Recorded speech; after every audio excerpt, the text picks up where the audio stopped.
Alright, you hear me alright? Alright, let's go with this one here. 30 stick right, Reno, Zip Marlboro, Miami LeBron, subscriber notifications on 2. Ready? On 2. Set hit! Blue 58! Blue 58! Cannon with 18 arc. On one, ready? 180! Attack! Yeah, here we go! Red right, 24 double Puma on one, right?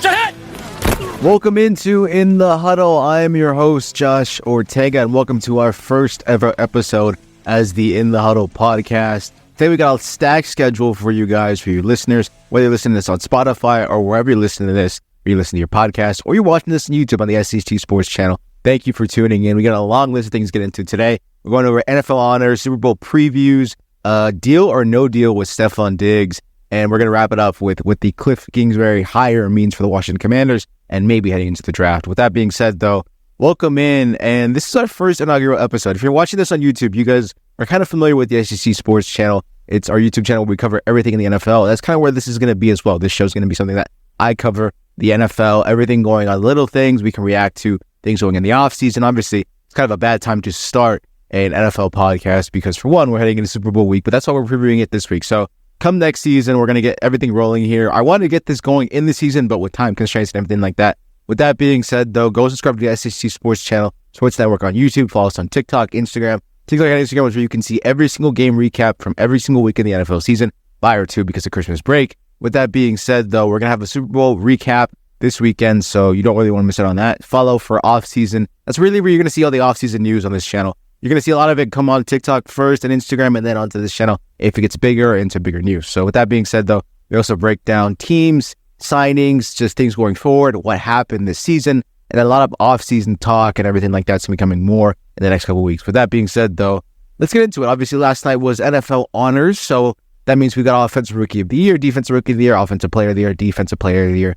Obviously, the big one, MVP and Comeback Player of the Year as well. So I didn't watch the show, for one, because I was watching the Lakers game versus the Nuggets, and I kind of wish I didn't because I got my heart broken at the end because we lost in the Mamba jerseys, which sucks. Either way, though, getting into it, NFL honors was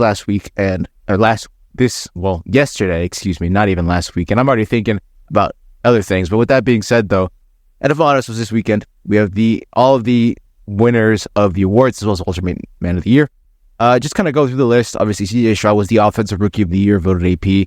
That makes sense. I mean, look, C.J. Stroud had a great year. If C.J. Stroud wasn't a rookie this year, it would have been Puka Nacua or anybody else. With that being said, though, he was your Offensive Rookie of the Year for 2023-2024 season. Defensive Rookie of the Year goes to Will Anderson Jr., so up to Texans as well. This is the second year we are seeing a sort of a trend of Offensive Rookie of the Year and Defensive Rookie of the Year coming from the same team. Obviously, last year, Sauce Gardner and Garrett Wilson. This year, C.J. Stroud and Will Anderson. Offensive Player of the Year. Obviously, you could have got a Tyreek Hill, C.D. Lamb, but it went to CMC. I mean, CMC had a monster year. I know C.D. had a very good year towards the end of the year with the Cowboys. Obviously, Tyreek Hill. He's a freak of nature. But CMC wins this award. And honestly, I had a lot of debate about this one because, for one, there's always somebody who's saying, oh, MVP should be a non-quarterback award. But at the end of the day, it's always going to be a quarterback award. I don't think we're ever going to see a non-quarterback win MVP, at least for a while. And if that's the case, it has to be a season where a quarterback quite literally could be playing off of their rocker, out of their mind, and we won't see them not play well, but like the stats are just so monstrous that a quarterback, it'd be so hard for a quarterback not to win that award. So I think that's the next time we'll see a non-quarterback MVP. I mean, shoot, we could see it with this upcoming season. I don't know. That being said, though, overall, I just think that Offensive Player of the Year is kind of the closest thing for non-quarterback positions to really get, offensive positions, that is, to really get close to MVP. Obviously, everybody hates that MVP is a quarterback award. But what are you going to do? In this day and age, quarterback is always going to, MVP is always going to be a quarterback award. That being said, though, CMC won it, and I think, honestly, it's extremely fair. CMC had a monster year. I know Tyreek did as well, and like I mentioned before, CD and so many other players had great years. CMC was kind of like just the cream of the crop, though. One of the main reasons why the 49ers are here is because of their play, of CMC's play, how good he's been this season, fully healthy. Obviously, towards the stretch, he had a little bit of an injury there, but he had basically a fully healthy season. And the guy was out of his mind in the Kyle Shanahan system, so that explains Offensive Player of the Year. Defensive Player of the Year goes to Myles Garrett. It's actually the first time he's ever won Defensive Player of the Year, which is actually kind of crazy knowing that Myles Garrett has been so dominant in the league for so long. But now Myles Garrett finally takes home Defensive Player of the Year. Max Crosby, TJ Watt, Micah Parsons were all favorites as well. Max Crosby, I think, had a really sneakily good year. I think he was dominant this year. He was like on a different level this year than he's ever been. That being said, though, he couldn't take hold of Defensive Player of the Year. I'm sure he's, I'm not sure Max Crosby is kind of bummed about that. Because for one of the reasons why the Browns were so successful this year in the AFC was their pass rush. Zadarius Smith, Dalvin Thomas, and Shelby Harris. Myles Garrett was just insane this year, and I think he took his play to a different level. TJ Watt was also up there in the conversation as well. I just think as well, he had also a very good year with Cam Hayward being out for most of the year as well. Honestly, you could go either way, and I think anybody really could have won this award, but Myles Garrett, cream of the crop for the defensive players this season. Obviously, MVP went to Lamar Jackson. Now, as a Bills fan, I wanted to go to Josh Allen, but I mean, look, Lamar had a great year, stayed healthy. That was one of the question marks coming into this season. Can he stay healthy? Can he play in those big games? I know the way it ended for the Ravens is not really the way they wanted it to end this season, but overall, I just think that, honestly, I love Josh Allen. I think the turnovers really were a killer, but I know a lot of Bills fans are saying you put Lamar in the Bills offense and they're worse, and you put Josh Allen in the Ravens offense and they're better. Overall, honestly, look, Lamar had a great season. Josh had a great season as well. It could go either way. I think Lamar obviously just had the more consistent season, and just the results were better all throughout the year. The Ravens were a contender basically since week one, right? They were a contender. There was no doubt that they weren't a contender. They were dominant all year. That's why Lamar won MVP. Now, a lot of controversies come from Comeback Player of the Year. Joe Flacco won it. A lot of people thought Baker Mayfield should have won it, and you really could argue that as well. But a lot of people felt that Damar Hamlin should have won it. Obviously, Damar Hamlin, the situation that happened last year towards the end of the year with, him going down and that whole incident and his injury, and it was horrifying and terrifying and really was, a very scary moment when you look back on it on Monday Night Football. I know a lot of people were not happy that Damar didn't win it.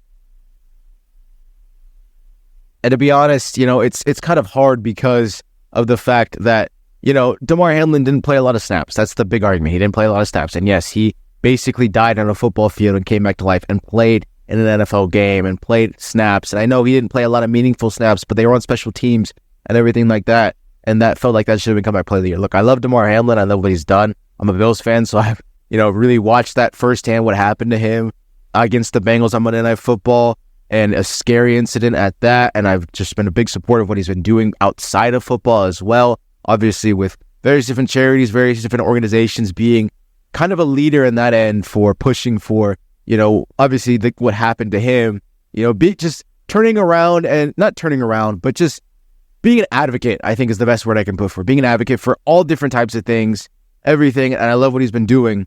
And I know many people want him to win this, but again, I think the argument kind of stands. Yes, he didn't play a lot of snaps this season. And yes, he did die on a football field, and he did come back and play those snaps.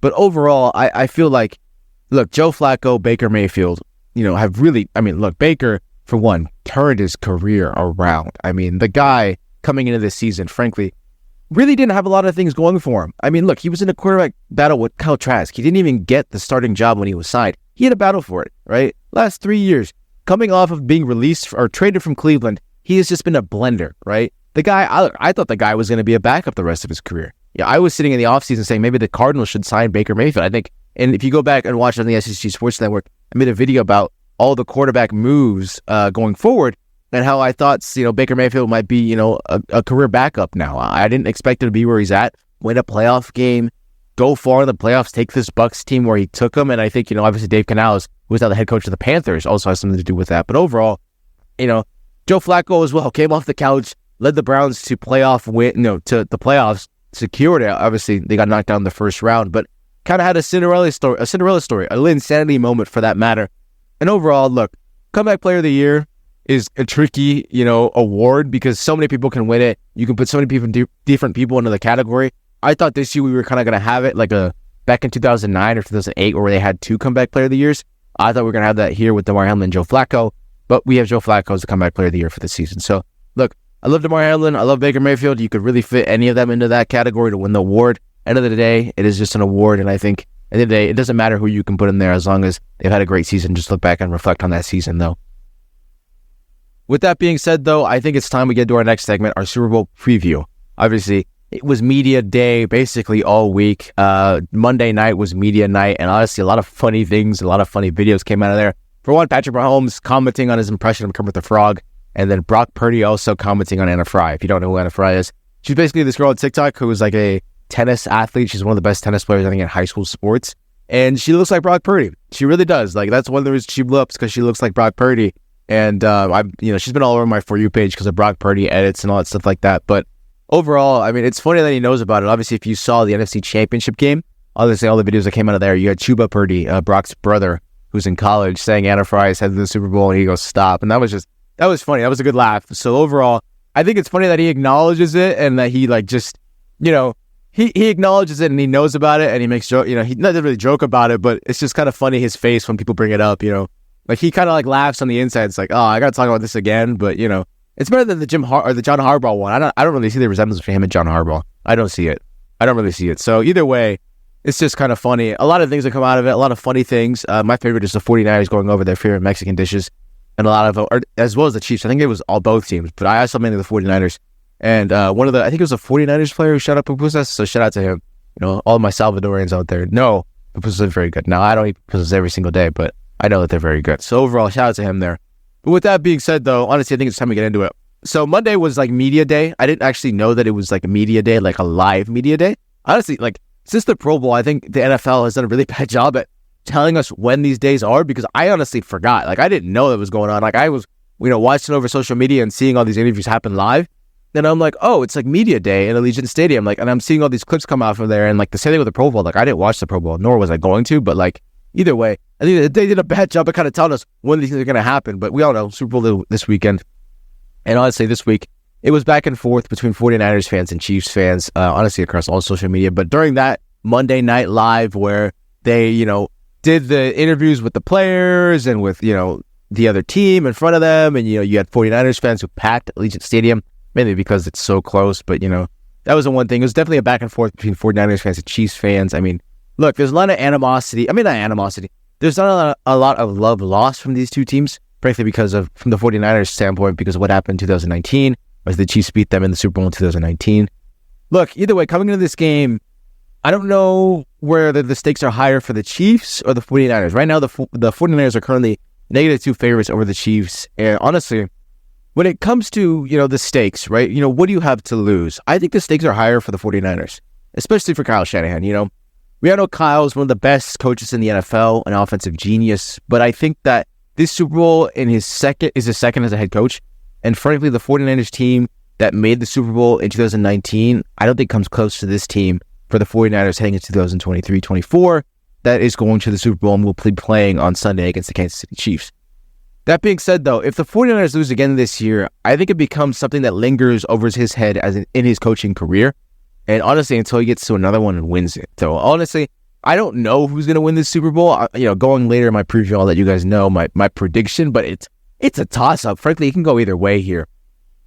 Now, I don't doubt that Kyle and the 49ers could make another Super Bowl if, they're like this massive fallout. I don't think it's going to happen. Like, there's going to be this massive fallout if they lose the Super Bowl. Like, I don't think it's going to happen. I think they'll be in this position either next year or damn near close, being what happens in free agency and everything like that here.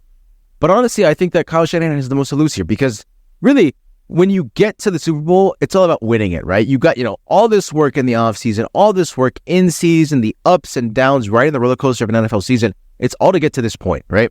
And Kyle Shanahan's been here once before. He lost it, and now he's got another chance to win it here against Andy Reid and the Chiefs, who know how to win this, who've been here before, and frankly, shouldn't be here. You know what I mean? Like, they just shouldn't be here, right? It's kind of crazy to say that. We all doubted Patrick Mahomes this season, right? Whether it was the drop passes from his wide receivers, the offensive play, the lulls, just the overall frustration we saw from Patrick Mahomes this season is a lot. And honestly, I haven't seen that before in a lot.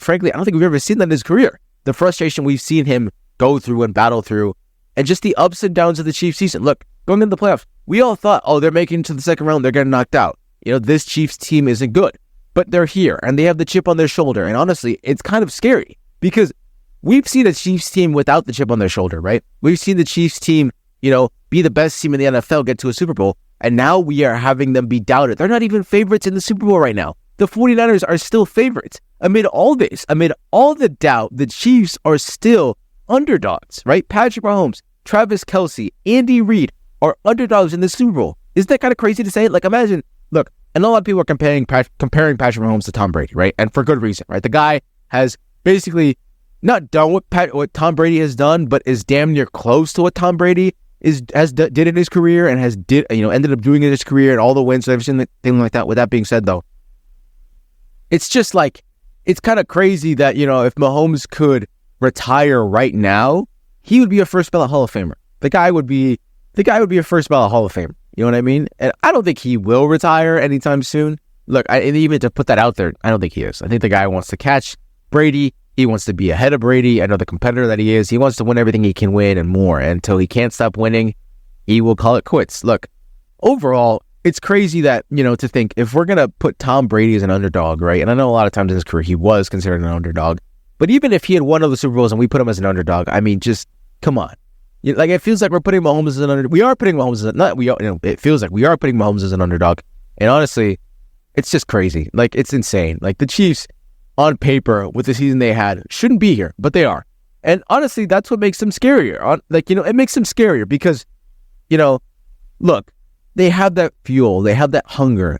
I know that they have that, and they've been using that all week. And frankly, since the playoffs started all season, to really get it going and to really motivate themselves to get here and get where they want to get and win the Super Bowl again, back-to-back champions, which honestly, I don't know if we've ever had in NFL history. Maybe later, early on in the Super Bowl era, but I don't know if we've had that really in this modern day Super Bowl era, with Brady and Manning. I don't think we've ever had that, With that being said, though, when it comes to the games and just how each team beats each other, for the 49ers, I think the real way they beat the Chiefs is the run game. The Chiefs' run defense has not been very good this year. They've been about middle of the pack. They've not been terrible.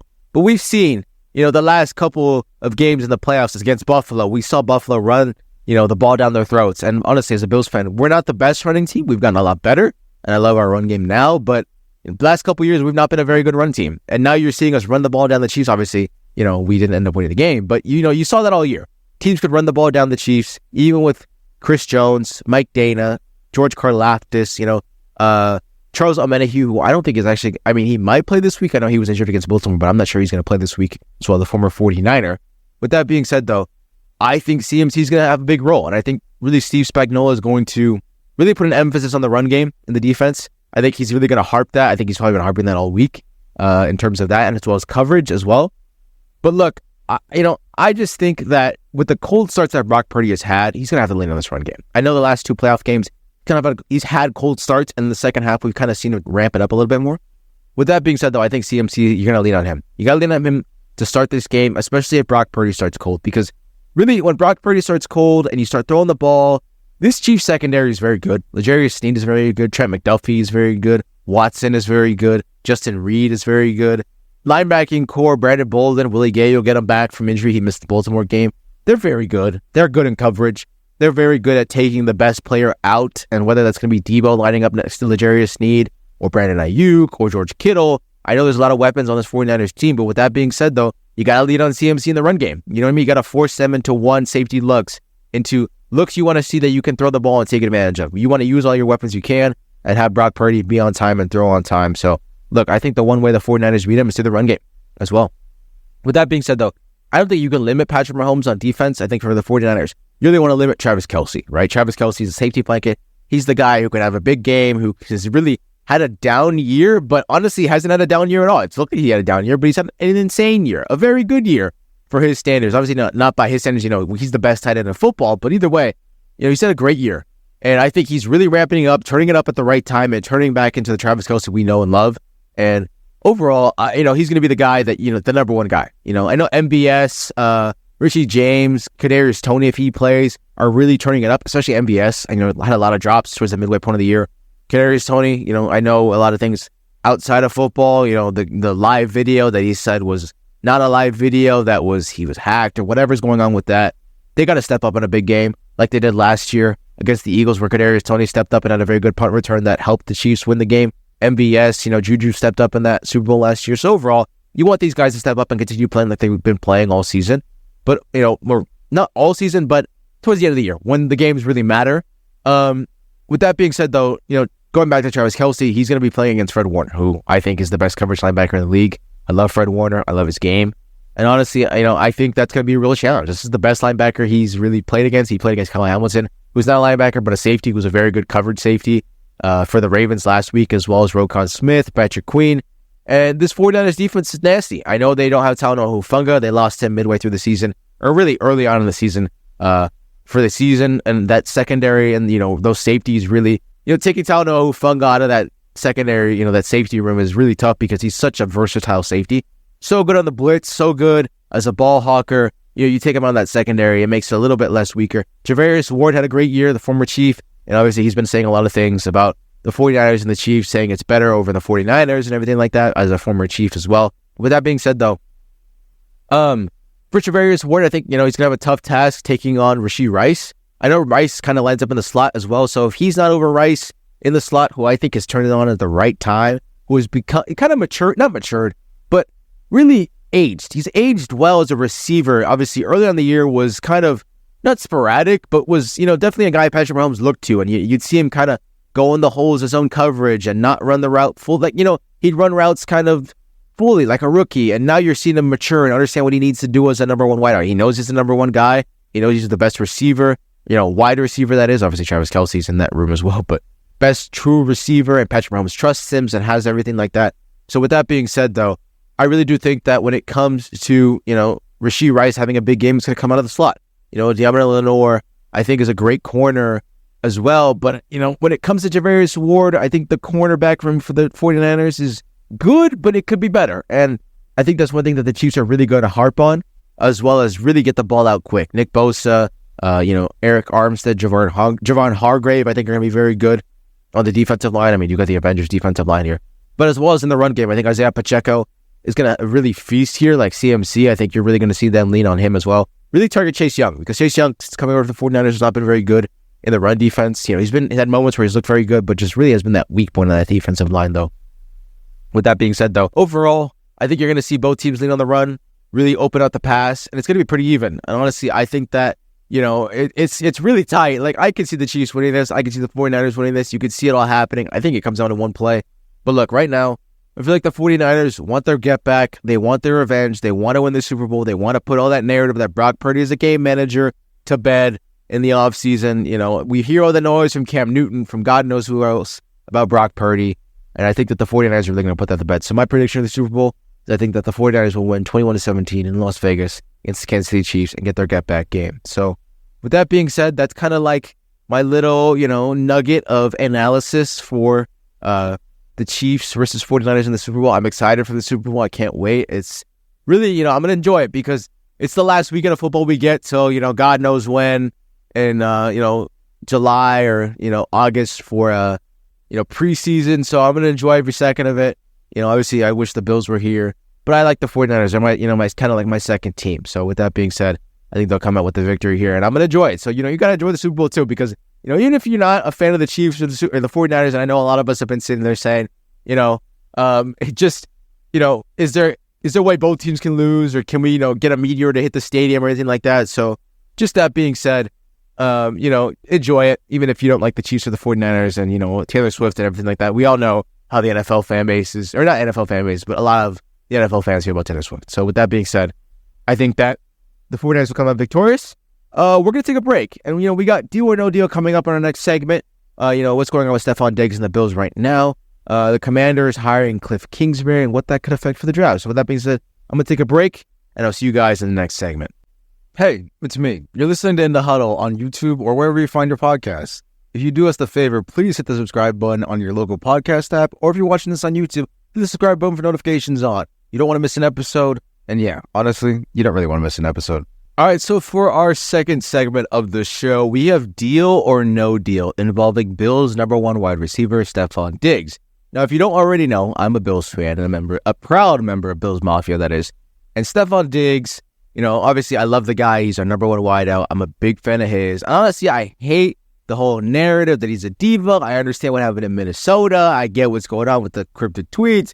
I get it. I understand it. But I love the guy. I love his game. And I know, a lot of people are saying he disappeared in December. But honestly, I think, this is my theory. I think Stefon Diggs is kind of, he had an injury or something, It really felt like he got banged up down the stretch and just, in general, couldn't really produce at a high level. He kind of felt like he was favoring like his abdomen or anything like that. And I felt like that just really was throwing him off, for the Bills and for Josh Allen. I'm not really too worried about Diggs getting traded. Honestly, I honestly think that Stefon Diggs won't get traded this offseason. I know a lot of people on TikTok, on, social media, on Twitter have been sitting there saying, maybe, Stefon Diggs is going to be, traded because of cap casualties and everything like that. But you know what? This is what this deal or no deal is. So basically, Bleacher Report, their grit, well, I can't even say the thing. The Gridiron, Bleacher Report Gridiron posted, potential trade packages on their Instagram, and I'm going to go through with my Bills hat on and, pretend like I'm Brandon Bean and basically, say if I'm going to accept these trades. Now, I'll be honest. These trades are not very good. But you know what? I'm going to sit here and talk about it because, I want to. And I've been, meaning to look at these packages for a while. I saw the comments on this. If you go look on the Instagram, or I think on Twitter, they had it on there too. They're pretty funny. And, they're very much a good laugh because a lot of Bills fans did not agree with these trade packages and did not like them. So, with that being said, let's get into it. So, the first trade package they posted was involving the Bills and the Panthers. Now, the Panthers would get, they traded for Stefon Diggs. So, in this trade, the Panthers would get Diggs, a 5th-round pick in 2023, that being the 158th overall pick, as well as a 6th-round pick, which being the 197th pick overall. Now, with that being said, it's going to be rough for my fellow Bills fans here, but in this mock trade, the Bills would receive edge rusher Brian Burns and a 5th-round pick being the 140th in this upcoming draft. So they would move up in the 5th round in this draft. Now, I know Brian Burns has been a top-tier edge rusher the last couple years and would immediately be an upgrade in the room with Von Miller, who struggled this year with obviously coming back from that ACL injury. Really felt like he was rushed back. I know Von Miller really didn't look like the Von Miller we know and love and the Von Miller we've seen with the Rams, and really what we saw at the beginning of last year before Thanksgiving, before he tore his ACL, where he was really dominant and getting quarterback pressures and everything like that. I know towards the end he really kind of turned it up and kind of looked like himself, but really didn't look like himself at all when he came back. Greg Rousseau had a very good year in his his junior season, I would say, so heading into his 4th year. Leonard Floyd, who they signed in free agency, I thought had a very good year, and I'm very happy to re-sign Leonard Floyd. I think he had a very good season as well. With that being said, though, the Bills' pass rush was very good this year, and I know majority of the defensive tackles are set for agency. Daquan Jones, Ed Oliver was going to, but he got that contract in the offseason. Daquan Jones, Tim Settle, Poona Ford, all those guys set to hit the free agency market and probably test free agency money to see how that goes. Look, overall, though, I don't really like this trade. I know Brian Burns has been very good, one of the best pass rushers in the NFC, very good for the Panthers and wanted out for a while. Would really help this pass rush group, so wouldn't really have to lean on just Von Miller and Greg Rousseau. But the problem is cap constraint. I think Brian Burns has a contract coming up. Obviously, this whole offseason, he was talking about his contract, wanting a contract. The Panthers wouldn't give him one. Sat out of a couple games at the beginning of the year, definitely sat out of preseason and OTAs and everything like that. That being said, though, you have to offer him a contract, and Von Miller has a contract with the Bills that is worth a lot of money, a long time, and it's got a lot of money on the table. That's probably the reason why the Bills have a lot of cap space, which I think they can still maneuver out of. A lot of people have been saying they can't, but I trust Brandon Bean to move some money around and, just open up space to get, people in that could help Josh Allen on the offense, the defense, and whatever we need on both sides of the ball. With that being said, though, I love Brian Burns. He's 25, getting into the peak of his career right now. Very good edge rusher.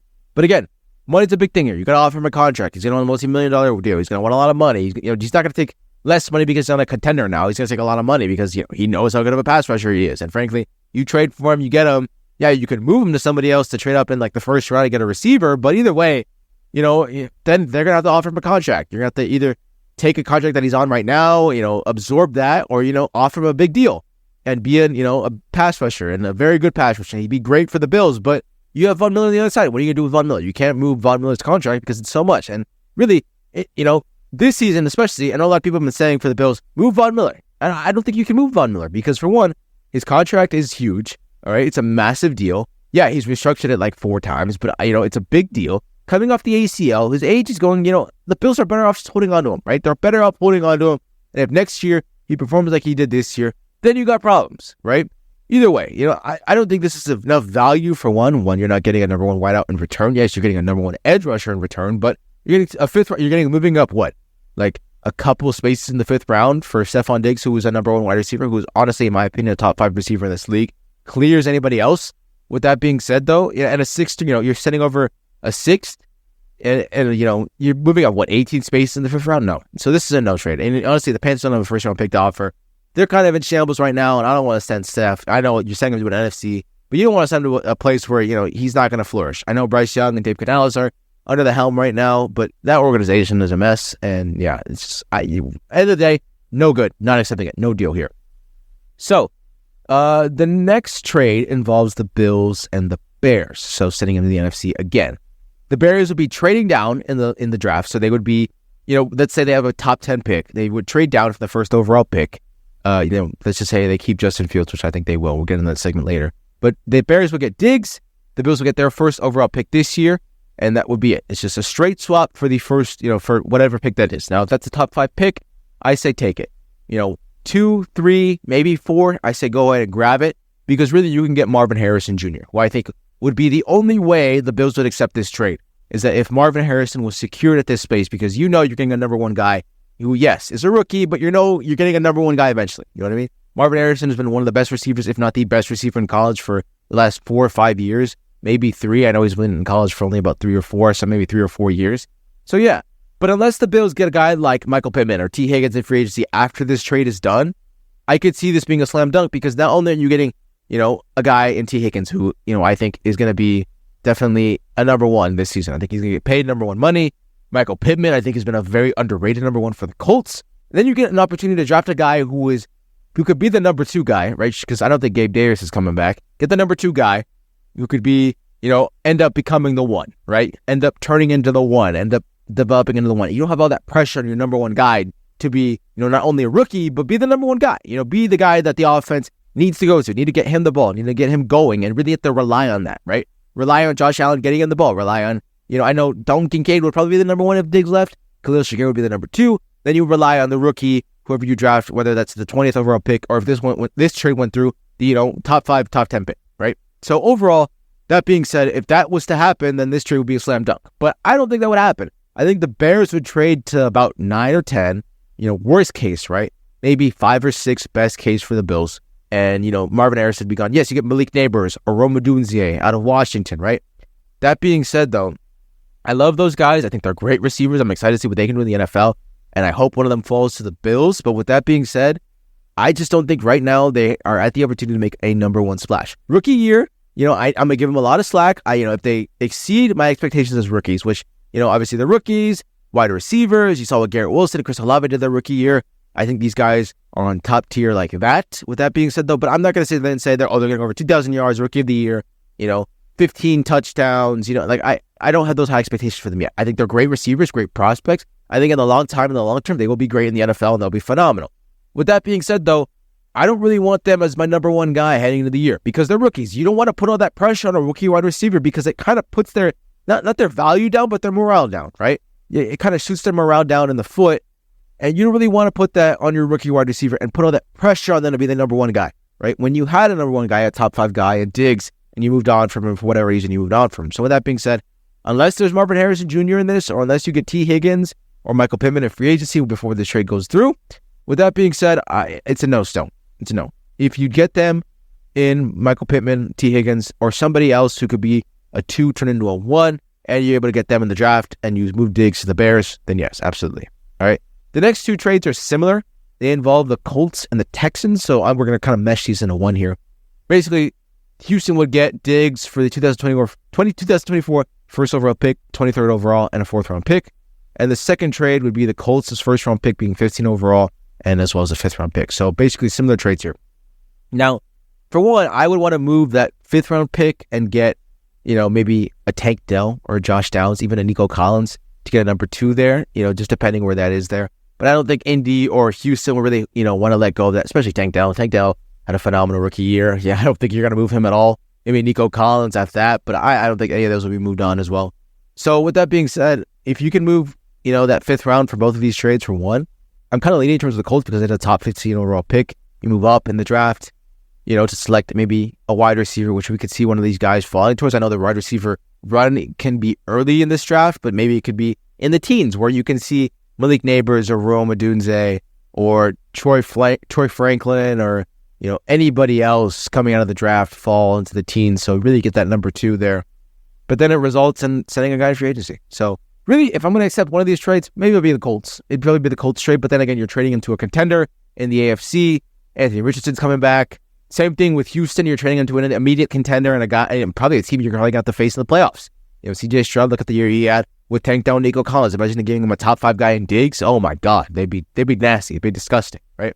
So with that being said, maybe leaning towards the Colts, maybe Houston as well, but I'm not sure Houston would really give up one of their guys for it. Maybe the Colts as well, just with that 15th overall pick is what we're talking about. So maybe Houston, maybe Indy, not really, Houston, not really looking towards Houston right now. Now, I say the best for last in these mock trades, and I think this one was kind of like the best trade. It involves the Giants, and we all know, the Giants' roots from Buffalo. Obviously, Brian Daboll, former offensive coordinator for the Buffalo Bills, and Joe Shane, coming over, former GM apprentice to Brandon Beane. With that being said, this trade, I think, is very good. And I can see why the Giants want them. They really haven't had a number one guy since OBJ was traded, right? So in this trade, the Giants would get Diggs and a 6th-round pick, while the Bills would receive Dexter Lawrence, a 2nd and a 5th in this upcoming draft. So Dexter Lawrence is a guy who I really like, who I think would really help that interior. And honestly, the pass rush of Greg Rousseau, Ed Oliver, Von Miller, and Dexter Lawrence in the interior, oh my God. I mean, that would just be a quarterback's nightmare in the AFC. It would really help the Bills pass rush, right? I know they had a good one, but that would just take it to a whole different level. With that being said, though, I know, Diggs, I know Diggs would be an immediately a good splash for the Giants. I know, obviously, the current state of the Giants quarterback situation is most likely Daniel Jones. And, we don't know if Saquon Barkley will be coming back as a Giant next season. I don't think he will, but either way, my point being here, just if you could flip that 2nd to a late 1st, or maybe give them the 1st, I would accept it. And honestly, I'm kind of leaning towards accepting it, without the 1st, but I think it's a very good deal, right? Hopefully you can maybe move that 2nd for another guy, maybe who isn't really happy in their situation, or just, really flip it for a guy who can be a number 1, and, just in general. So with that, or move up in the draft and, maybe move up in your 2nd-round pick and give up that 2nd, to move up in the draft. So look, I'll accept it. I think I would accept it. That Dexter Lawrence would really help the interior, but I just don't think the Giants would ever give him up. Honestly, I don't think, Diggs is going to get moved. I know all the talk in this offseason and last offseason, the whole thing with Sean McDermott saying he was very concerned about the situation with Diggs and everything like that. I just don't know that, Diggs is going to be traded. I think he's a valuable asset. I know he kind of disappeared in December, but I think, look, this offense does run through him, and I think you give Dalton Kincaid, Khalil Shakir, you get a number 2 guy to free him up. I think you're going to see a lot more of Diggs in the games that we need him in December and really throughout the season. So I think just patience with that, get him a number 2 guy, an actual true number 2 guy that can turn into a 1 in the draft. Khalil Shakir, Dalton Kincaid, get this offense younger. James Cook will be back in his 3rd year, and I'm excited what he can do. You retain Joe Brady as the offensive coordinator. So look, things are looking bright for the Bills, right? Tough loss in, the divisional round again, but honestly, did we expect the Bills to be here when, they lost to Denver, when they were 6-6, when they fired Ken Dorsey? No. And I think there's a lot of things going for them than going against him heading into the offseason, right? So we're going to take another short break. We'll be back for our last segment of the show. I'll be right back, and we'll talk about Kliff Kingsbury and wrap it up the show with that, how his hire can affect the draft in some way for the Washington Commanders. All right, so moving into our final segment this week. Obviously, last weekend, if you hadn't heard, Kliff Kingsbury was hired as the Commanders' offensive coordinator under new head coach Dan Quinn. With that being said, though, he was originally the Raiders' offensive coordinator for about a couple hours or maybe a day or two. He was hired for the Raiders, but eventually dropped out and became the Commanders' offensive coordinator. Many thought that was because of either money or whatever the Commanders promised him that was better than the Raiders did. The Raiders had to settle for Luke Getsy, and that's, we'll get to that conversation later. But either way, he's now the Commanders' offensive coordinator. And with that being said, since he's been hired, a lot of people have been saying that this may affect the draft because, for one, Washington is the 2nd overall pick, and many people feel that the Bears will not draft a quarterback, which the quarterback being Caleb Williams with the 1st overall pick, that they either trade down or draft Marvin Harrison Jr. A lot of the Bears players have been sitting there saying they want Justin Fields as the quarterback of the future for them. And with that being said, I feel like a lot of people have been kind of pointing the finger that maybe the Commanders will now get Caleb Williams because, for one, Kliff Kingsbury was Caleb Williams' offensive coordinator for his last season in college. And for one, you're probably asking yourself, Josh, but they have Sam Howell. And well, Sam Howell has not been very good. He's had moments where he's looked very good, but he's had moments where he's looked very bad. And that's one of the reasons why the Commanders have the 2nd overall pick. One of the reasons, but not the ultimate reason, and really it's really a smorgasbord of reasons why the Commanders had the second overall pick. With that being said, though, you're probably asking yourself as well, but they have the second overall pick, and well, the Bears are looking like they might, draft Caleb Williams. But for one, Caleb Williams doesn't want to be a Bear. All right, look, there's rumors, there's stories going around. You look all over it. Caleb Williams does not want to be a Bear. Doesn't look like he wants to go to Chicago. And honestly, he's a DC kid. And why not pass up the opportunity to reunite your current, draftee quarterback with his, offensive coordinator from college? For one, Kliff Kingsbury. Well, I cannot say his name for some reason. He's been in the NFL. Was a kind of successful head coach. He had Arizona that undefeated streak for a little bit, but then they got knocked out of the playoffs the first year, and then this last year, which was just a disaster, right? That being said, though, would definitely be, it's his bread and butter. He's an offensive coordinator. He could definitely help Caleb Williams if they are to draft him instead of Drake May or anybody else, second overall pick. Really help him flourish and kind of get up to speed and know what he can do well, and really, know what he can, what he doesn't do well, and help him adjust to that. And, look, Washington's not a terrible situation they go into. You got Terry McLaurin, Jahan Dotson. Their offensive line is not great, which I think a lot of their money will go to. They have Daron Payne still. Obviously, the pass rushing group without Chase Young and Montez Sweat, really is a downgrade. Obviously, they traded them in midseason as well for the trade deadline. So that's definitely another place I think that money will go to as well. Linebacking core is not terrible, but, definitely room for improvement. The secondary and corner, definitely a place for improvement. Obviously, they were one of the worst in coverage this season under Ron Rivera. With that being said, though, look, I think the Bears are going to trade down. I don't think they're going to draft Caleb Williams. I fully think they're going to commit to Justin Fields. They're going to draft either Marvin Harrison, Malik Neighbors, somebody to help them out in the offense. And I think they have a later pick in the draft, in the first round of the draft as well.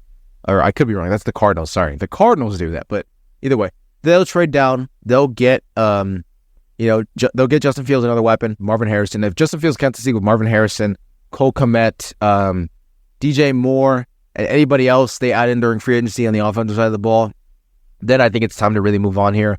I think it's definitely, you give him enough time to succeed and just hasn't succeeded, and whether that's schematically, whether that's just location or organization-wise, whatever the reason is, I think it's time to move on, right? And I think you have a very good quarterback class heading into the next season, right?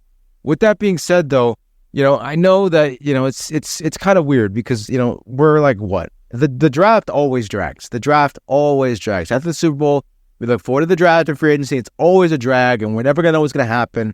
With that being said right now, though, I do think that maybe the Bears could trade down and, really, just maybe to 2. Not even like to 2, not even like 5 or 6. To 2. I think the Commanders could offer like a 5th round pick or like a 2nd round pick next year, or maybe a 3rd, a player even, that could really, send, Chicago to the 2nd overall pick, get Caleb Williams, give them the guarantee that's what they want. They get Marvin Harrison at 2, the Bears would, and look, it's both for both sides. It's easy, you know what I mean? I don't think the Bears really need the 1st overall pick. I don't think they were that bad, but I mean, this is the Panthers pick, and that's why they had that pick.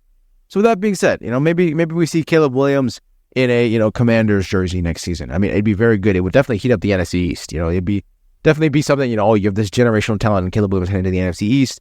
Definitely a new way to really help the new blood in the Commanders organization not win the fans back, but, the fans are kind of in a honeymoon period with them. I'm not a Commanders fan, but I wouldn't know. But what I've heard from Commanders fans is like, oh, Dan Snyder's gone. Thank God. You know what I mean? So thank God he's gone. But now I'm just happy that the organization has new blood and he's gone. But how long is that going to last? If you don't win games, how long is that going to last? You know what I mean? If there's not a bright future, which I think the Commanders do have that, I think organization-wise, general manager-wise, ownership-wise, they're in a great spot, right? But overall, I think as well, you really got to make sure the fans are on your side. You really want to make sure that they have your back, because this honeymoon period will not last forever. I think getting Caleb Williams at the 2nd overall pick, trading up to get him, reuniting him with Kliff Kingsbury will really help this organization. With that being said, though, that is our final topic for today, and that's all I have for you guys today. So with that being said, draft is a long way away, but good thing to get to it. I will have a PFF mock draft video coming out for you guys on our S.H.T YouTube channel sometime in the next couple weeks. Eagles video, working on that as well. Listen to this podcast on Spotify or wherever you're listening to this, whether that's, Amazon, Apple Podcasts, wherever you're listening to this podcast. Let me know in the comment section down below, or just follow us on TikTok. Tweet at me at Josh_D Ortega17. Your thoughts on everything we discussed so far, whether you're excited for the Super Bowl or not, what you're looking forward to do, Super Bowl commercials, looking forward for the offseason. I know we got a long offseason ahead of us. We will be with you guys every single step of the way. Expect this show every single Friday, if not once a week going forward. Offseason may ramp up to 2 shows. It'll be daily. Not 100% sure yet, but for right now, look for it every single week. With that being said, though, make sure you're subscribed to our YouTube channel. It'll be in the show notes for this week and in every other week. TikTok, Instagram as well for S.H.T Sports. With that being said, though, make sure you subscribe for our podcast on all your podcast apps so you do not miss our uploads every single week. With that being said, though, enjoy the Super Bowl. Have a great weekend. I've been Josh from In the Huddle. And with that being said, you're listening to In the Huddle podcast, and I will see you guys next week. Break.